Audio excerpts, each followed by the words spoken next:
So, what is JavaScript? Um, we all know in class that HTML is the language that is responsible for the actual content of the page. So all this writing here, the titles, the paragraphs, the headings, all these are just HTML.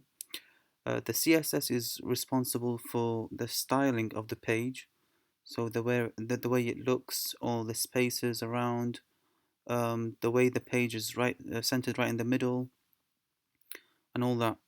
JavaScript is the language that is responsible for the interactivity of the page. So when you click a button, what does a button do? What happens in response? Um, because JavaScript is all about calculations and loops and functions and all that, and you can't really see any of that on the page. All you can see is, well, basically those units and values, and here it says UCAS points and grades. You can't see any of that calculation going on in the page.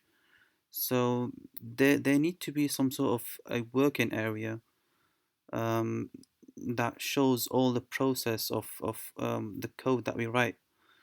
Do you remember when we were doing Python last year? So I have a Python code here.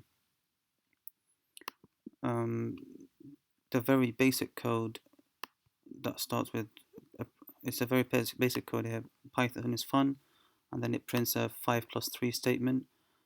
So here's the code, and then here is what we call a console that shows the output of the code. So when you run it, the result, the output, is displayed here in this